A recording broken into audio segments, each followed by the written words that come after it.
Hey, it's Jess. Today we are at Slate Hill Cemetery in Yardley, Pennsylvania, and we are going on a ghost tour.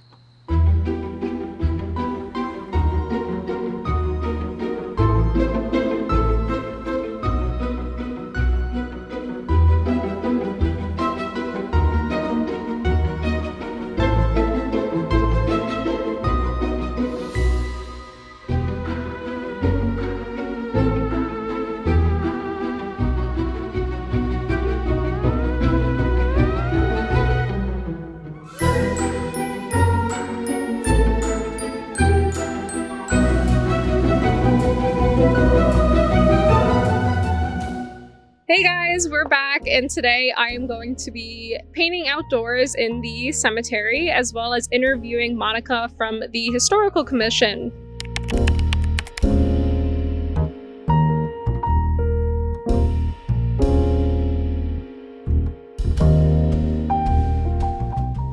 While I paint, let me take you back to how this video began. Last Halloween, my boyfriend Andrew and I took photos at Slate Hill Cemetery, and something about the cemetery stayed with me. After starting my YouTube channel this year, I reached out to the Lower Makefield Township Historical Commission about filming a painting session at the cemetery.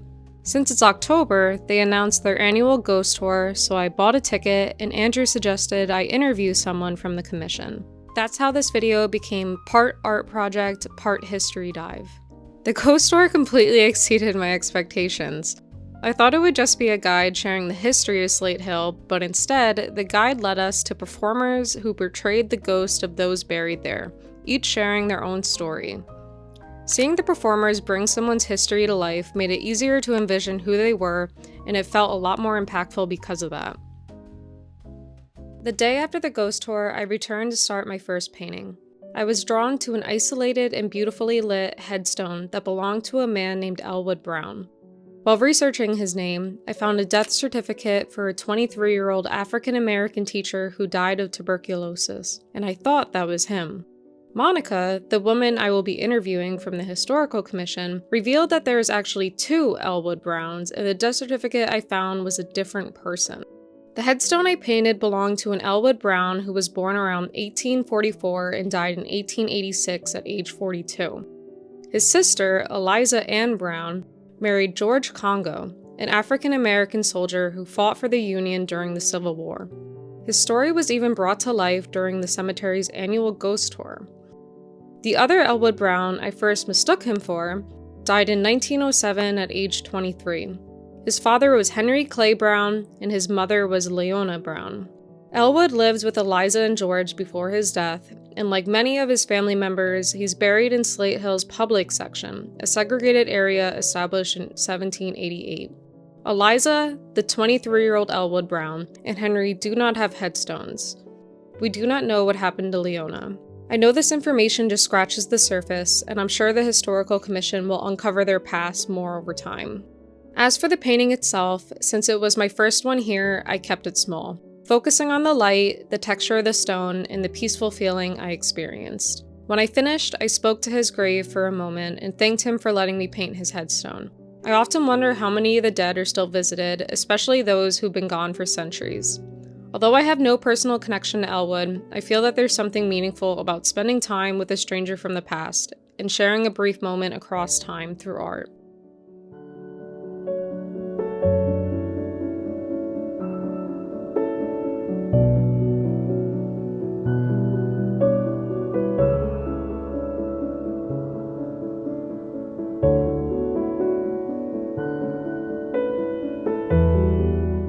I think my first painting was a good warm-up, and I overall like how it came out. For my next painting, I'll be working on a slightly larger piece that captures a wider view of the cemetery. While I paint, I'll also share parts of my interview with Monica from the Lower Makefield Township Historical Commission, where she dives deeper into the history of Slate Hill as well as some of her own personal experiences. Hi, Monica. Thank you so much for joining me today. To start, could you introduce yourself and tell us a bit about your role with the Lower Makefield Township Historical Commission? Sure. Thank you, and thanks for coming. And yes, the cemetery is in Lower Makefield Township. Okay. about 20 feet from Yardley. So in the 1990s, Lower Makefield Township received the land the cemetery's on from Falls Meeting, Quaker Meeting House. So now the township is in charge of it. And so the commission is kind of run by volunteers like myself, and this is one of our projects that we do. So I'm just a member of the commission. I joined for the first year and a half I was a part of it. I was just a volunteer. I just showed up at meetings, and eventually they told me I should join. So I did, but just a volunteer. Awesome. Mhm. So was your interest in cemeteries something you've always had, or did it develop through your work with the commission? I've definitely always been drawn to cemeteries. My sister learned to drive in a cemetery, which I remember fondly. I don't know why I was there, but we were with, I think, a friend of hers. Anyways, she was learning to drive and she was terrible at it. But she hopped a curb and started screaming because she ran over a dead person, she said. And I don't know, it was so funny. She was so upset for numerous reasons. And of course, it made us just laugh harder. And then we all were laughing. And I think maybe that established just like a levity with graveyards and myself, that it's just dead people. So same. And then I moved to New York after college and lived there for 20 years before moving here. I became obsessed with Greenwood Cemetery there. And that's an incredible, if you haven't been, an incredibly huge historic cemetery. It is still in use. It's massive, and it was really a big deal at the turn of the century, part of the green cemetery movement. Yeah. So it was very park-like, and they've kept it that way, and they do incredible events and activities there that we still travel up a couple times a year for a couple of my favorite events there. And so that got me really comfortable. So when we had our girls, when they were little, I'd walk them through there to fall asleep or take them. If the park was really busy, we'd go to the cemetery. And then during the pandemic, we left New York and went and hid out in my in-laws' house, and they live next to a cemetery. And so during that, when the kids didn't have school, we'd walk through the cemetery to just get out, and there weren't people there. So it was good during the pandemic. And we used the headstones to teach them to read. Yeah. So they practiced their alphabet and their numbers by reading the headstones. And so, really I don't know, I find them to be really beautiful community spaces that offer so much more than I think at first sight. Yeah, I think a lot of people are quick to judge cemeteries and graveyards and think that it's this morbid, haunted place, but I don't know. I've always been drawn to them because I think that history is so incredibly interesting, and we will all someday be gone. So I like to visit graveyards and look at, headstones and wonder what that person's life was like. Absolutely. Especially since you don't really know, like, do they have living relatives visiting them? Who was the last person to really talk about this person? Exactly. Yeah. So I think what you're doing here is incredibly important. So can you tell me a little bit about the history of Slate Hill Cemetery and the different sections within it? Absolutely. So Slate Hill Cemetery was established in 1690 by the original Quaker settlers of the area. So we have documentation. This tree has a lot to say. It does have a lot to say. I find the day after the ghost tour, this place is always very active. Yeah, I was thinking that earlier. We bring a lot of joy and energy into this space on the ghost tour. It kind of revitalizes it for a little bit. Our first ghost tour that we did when I came back the next day alone, I was doing something and I heard something, and there were 3 deer just standing in here staring at me, which I was like, oh, that's so cool. And then I was walking closer, and just over there, so you see the ground's kind of yellow and dried, some grass here and there.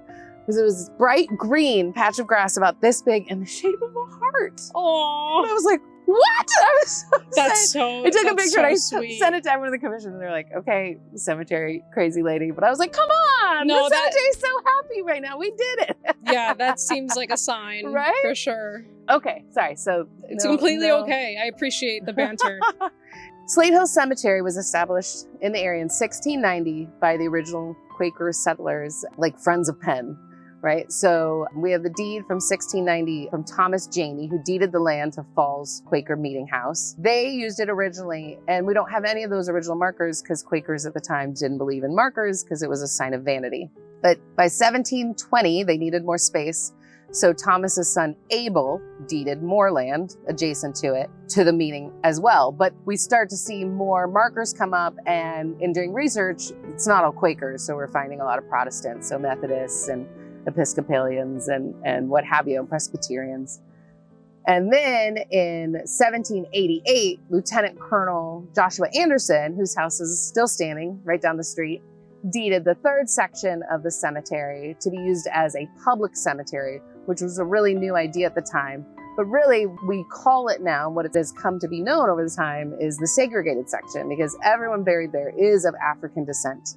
So it was mostly used, from our understanding, and we're still piecing everything together, but from our current understanding, it was mostly used by the AME Church, the African Methodist Episcopal Church, and the Baptist Church, because they didn't have their own graveyards. And then it was used, by people that maybe didn't have a congregation, didn't have money for a burial.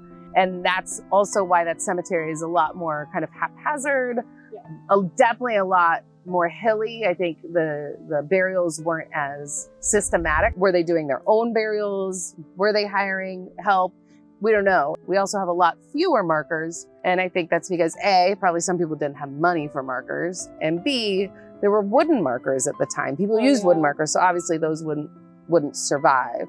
So where was the original Quaker section? So the original section's on one end. The second is right in the middle. And the third. So it grew north, basically. Mm-hmm. Wow. Speaking of all of that, Slate Hill has the oldest known headstone in Bucks County, dating back to 1698. Do we know the person buried under that 1968 stone and anything about their life? We know it's Joseph Sharp, son of Christopher Sharp, because that's what's on the stone. It's a big mystery we've been working to find out, because it doesn't make sense. 1698, only Quakers should have been buried here, and they weren't using markers. What is interesting about the marker is that it says it's just his name and son of. So we kind of are led to assume he's a child. An adult, they generally don't list their parent. Local historians have put up together stories based on the way things were, but who knows? One of the stories we like to imagine is that, because there are Sharps living at that time in Connecticut, and apparently back then they had to come all the way down to Pennsylvania to pay their taxes to Penn, and their taxes would have been wagons of wheat or whatever it was they were growing or what they had. So some people think the Sharps were coming, gave their taxes, and on the way the son died. And at that point, you can't take someone that far home. So you kind of had to bury them where they died. So did the Quakers say, sure, you can bury him here? And they weren't Quakers. So they said, okay, you can give them a marker up in the corner. I don't know. That's based on just historical guesses on the way things worked at the time. It definitely has its own presence in comparison to some of the later known headstones. So I don't know if that's just because it's the oldest one or the mystery behind it. Probably a mix of both, I'd say. Yeah, absolutely. Yeah. So speaking of the burials here, is there one that's really stayed with you or sparked your curiosity over the other ones? Well, it's like asking me to choose which child I like the most. It's so weird, right? It's so weird. It literally came out of my mouth and I felt like that. I was like, it's kind of a weird question. But there's certainly ones that stick out to me. With the ghost tour, we research these stories. And so I come to love these stories. So there's so many that mean so much to me. But then there's ones like we were talking about Elwood that just stick out to me. And I don't know anything about him yet, but just his placement and the constant beautiful light he's in, there's just a presence with that marker that I just want to know more about him. But the first time I came through here, I noticed this marker that was like a tree was kind of growing into it, which I always think is so cool, right? So I went to go read it and it was blank. And I was like, what the heck? Why is there blank? And it was significant, big marker. And then I kind of wedged myself the little space between the tree and the marker, and I saw it was beautifully preserved writing because the tree had been there and preserved it. And I was like, why the heck would they place the marker facing a tree? That's so weird. And it's a huge, 100-foot tree. And then I realized that she was buried before the tree existed. So that tree wasn't there when she was buried, and it grew right at her grave. Clearly just, a seed that dropped and turned into a tree. And I loved that. I loved that so much about her, and it just felt like her presence was so powerful there with that tree. And sadly, this year we had to take the tree down, and it broke my heart. And her marker is now straight and in line with her family and beautiful. But I feel like it's lost the excitement that she had there. But I've always been drawn. That's by far my favorite marker. It feels like her energy kind of came through the tree itself. Absolutely. It definitely lost a little bit of that character, but I think you guys have done a fantastic job with, fixing up the headstones, and now she is connected with her family. Absolutely. And you can actually read her headstone instead of being like, why is this blank? Absolutely. Yeah. I heard that the Historical Commission used drones to map unmarked graves. How was that experience? Yes, well, the drones were just a small part of it, just taking aerial images. But how we found the unmarked graves was through ground penetrating radar. So GPNR is the term we throw around because now we're scientists apparently. But yeah, we did radar survey of the entire grounds to discover there were 244 unmarked graves. And we know the locations of them with GPS. So ultimately our goal is to put markers at each one to acknowledge someone's buried there. We're never going to be able to determine exactly who, but we do in the cemetery want the unmarked graves marked, and then somewhere a list of the people that are buried here. I'm gonna wait. I don't believe that is not a problem.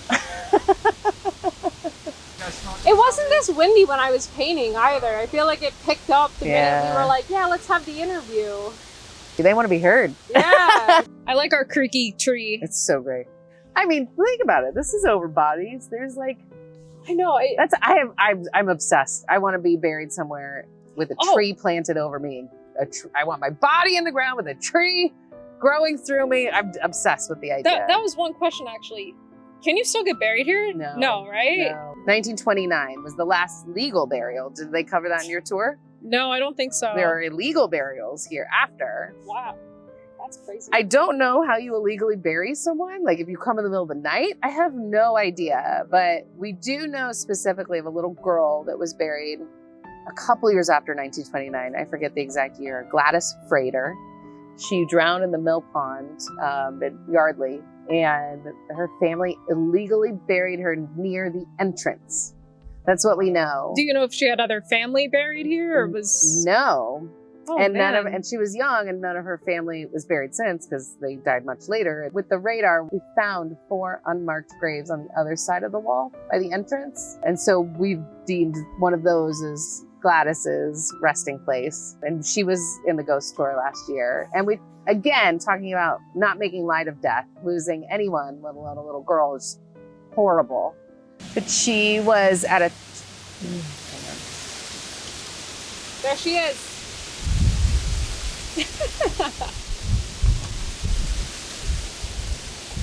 I hope my art supplies didn't fly away. Oh.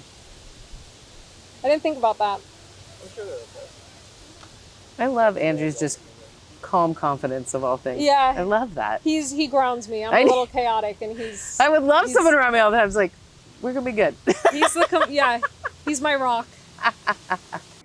All right, Gladys, give us a second. I'll tell your story. So Gladys, I believe she was 5, drowned in the mill pond. I want to say 1932, give or take.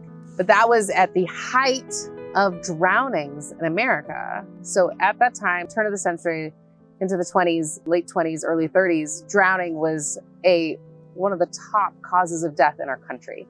No one knew how to swim. We didn't teach people how to swim. And we also put people in insane clothes that even if they could swim, they couldn't swim in them. And there was a major disaster in Brooklyn around the same time where a church went out on a cruise in the Hudson River and the boat caught on fire. And I think about 1,500 people died in the Hudson River because none of them knew how to swim. And so it became a huge issue in this country. And that's when the Red Cross started teaching swimming lessons. Within a couple years, the drowning rate in our country plummeted, deaths from drowning. So it's really heartbreaking, but also a beautiful story of recognizing she was part of those stories that made our country do something that now makes it completely normal. When you have a child, one of the things you are expected to do is teach them to swim in those first, 5 years. Like that is a major part of parenthood. We just all do it. And it's because of stories like Gladys. So I love that because, of course, no one should have to lose a child. But I really don't think her death was for nothing. I think she was part of the movement that has saved so many other children in the future, which I think is beautiful.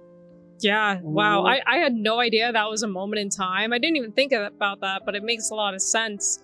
That is very tragic, but I agree with you. It seems like her death contributed to, now being able to swim today. Right? And that's, I think, what we all can hope for. We're all going to die, duh. But either, hopefully, we leave behind a legacy of goodness, or we do something that affects the future. We just want to bring goodness and change to the world in some way, right? And I think even a little 5-year-old can do that.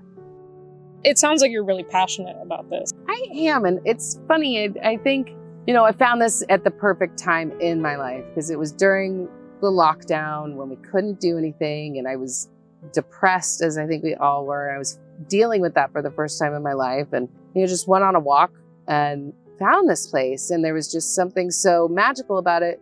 And one of the beautiful things about it, I think, is the placement and the fact that there's constantly people walking through, just like now. So many people in the area have dogs. They love walking through. And because it's not in use anymore, there's no concern of coming across mourners or anything like that, because that is something you need to be aware of when you're visiting cemeteries. And so it's very much a park-like atmosphere and creates a neighborhood feel, like someone walking through with a baguette. That's cool. Hi. And I saw that for what it was, and I needed community. Maybe it's this perfect example of like COVID community, right? Because it was quiet and sparse, but there were people out every now and then. And I've always been passionate about end of life. That's a big thing to me. I'm a trained end of life doula. I've always been involved in passion about elder care and how we treat our elders or mistreat them, and trying to advocate for that. So you don't think you're afraid of death? No, I'm not. I'm not afraid of my death. I'm afraid of death of people around me that I love. My own, just like anyone. I don't want it to hurt, but I worry about the people that depend on me. That's the biggest worry. And I think in reality, if we all stop and think, that is what we're all scared of. Not everyone. I can't speak for everyone, but I don't think that's uncommon. But my own death, no. I'm actually kind of fascinated to see what is next. I'm so excited. And I'm not in a rush, but I am excited for that. I agree, and thank you for sharing how you feel about that. It's a very vulnerable thing to ask. Yeah. I feel very similar. I think it's the pain. You don't want to go out in a painful way, and God forbid, I hope it's fast, you know? Yeah. But it's such an inevitable thing that it's like, it's out of your control. You might as well accept it for what it is. And who knows, like I said, who knows what's on the other side? And we can't control that. So let's just wait and see. And it's kind of beautiful and absolutely insane that we don't know. So it's cool that I think there's it's something special. we don't know. Yeah, right? In today's world where, AI and all these crazy technological advances are happening. I think one of the things, again, to face fear, to face death and not be scared of it, though, is to prepare as much as you can. So there are things you can do. Obviously, we're all supposed to have wills and all that, which you should. I'm not minimizing that. But talking to your loved ones, telling them what you want, what you don't want, Again, you can't control it, but, an accident's an accident. You can't control that. But if you're actually like sick or actively dying, tell people what you want. Because how many people do you know have had to bury someone and they don't know where they want them to be, or families fighting over, we should do this with their remains, we should do this. And that's just, no one wants to create that with their death. So you can very much, if it's not for you, it's for your loved ones, to just make it clear, this is what I want. And it just makes a hard time so much easier for them. Yeah, I agree. I think we should have conversations about these things rather than straying away from them. I think us as a culture, we're very scared of death and end of life, which is part of why we, I think, mishandle our elders, because we're freaked out that they're going to die soon, right? And why we're scared of cemeteries, because it's about death. And it's because our culture refuses to acknowledge it, right? So my favorite quote to live by, Marie Curie: "There's nothing in life to be feared, it is only to be understood. Now is the time to understand more so that we may fear less." It means so much to me in that anytime I'm scared of something, 99% of the time, it's just because I don't understand it. And so I hate feeling scared and uncomfortable. So I immediately want to dive in and understand it to lessen my discomfort. And I think death is the perfect example of that in our society. We're so flipping scared of it because we are unwilling to dive in and acknowledge it and face it. And as soon as you can do that with anything, it doesn't make it less significant, but it makes it less scary. And I think that's a huge thing that a place like Slate Hill can bring to people is this is a cemetery. Everyone in here has died. And yet it's not full of dead bodies. It's full of stories that really, especially in a small town, you're connected to. You know names, you know buildings, you know stores, you know street names that are all connected to these people. And it's such a sense of community that makes, I think, another reason to not fear death, because it really makes you realize we're all connected. And that idea, of course, as long as people remember you, you're still present, you're still a part of things. And I want these people to be remembered and still be a part of our community. Yeah, I completely agree. I think something that was so special last night too was the fact that you guys had actors telling these people's stories, because it's crazy. These people have been dead for over 100 years in some cases. And it's like, wow, like how incredible is it that somebody cares enough to talk about their story and to share it? And what you were saying about death being this really scary thing, I wholeheartedly agree. It's most likely because we don't understand, we try and figure out, what happens after we die. But thank you so much for sharing your personal experiences. Looking ahead, what are your hopes or goals for the future of Slate Hill and its preservation? Absolutely. Well, Slate Hill specifically, like I mentioned, I really want to get in a monument here, utilizing the markers that are unused and the stones. We also are really working hard to find the names of everyone that's buried here whose name has been lost to time. We have been working with the school district. We met with the head of the Pennsbury Social Studies Department, and his initial reaction was with high schoolers and teaching them how to do this research that we do. And my ultimate goal would be to pair with them for a year-long project where there's kids that are doing historical research, and then the theater students do the performances at the ghost tour. Because I really worry, I can't do this forever. What will happen? And I think that's important for us as a commission, is to ensure the work we're doing can be continued when we're not doing it as individuals anymore. This cemetery seems to have a cycle about every 20 years. A couple of busybodies like myself get in and get involved and do a bunch of stuff and then stop for whatever reason, and work is lost or the information is lost. Luckily, this 20 years, we're now in a time where there's, we're saving everything digitally and write everything down so that it can be passed on to other groups. So this place does it, because it's terrible. This just gets revitalized and then 5 years later, forgotten for 20, 30 years. And it doesn't take long for this place to get beat up by the elements in 20 years. So I think that's important too, is that work we're doing is we set up future generations to succeed in continuing it. Yeah, I completely agree about inspiring future generations to carry on the legacy of this place and maintain it the way you guys have. Before we wrap up, is there anything else you'd like to share? Maybe how people can get involved, volunteer, or stay up to date on what the LMT Historical Commission is doing? Of course. We could always use volunteers. The LMT Historical Commission meets at the Township building every second Wednesday of the month. The public's welcome to come, so anyone can attend to see what we're doing.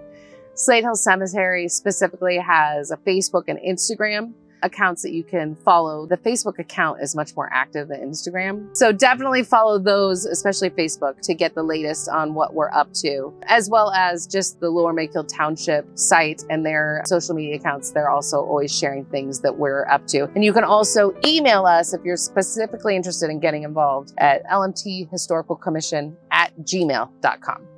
Awesome. Thank you so much, Monica, for joining me today. This was fantastic. I feel like both last night at the ghost tour and today I learned so much about Slate Hill and its very rich history. It's clear how much care and dedication goes into preserving the history here. So thank you so much again. You're welcome. Thank you.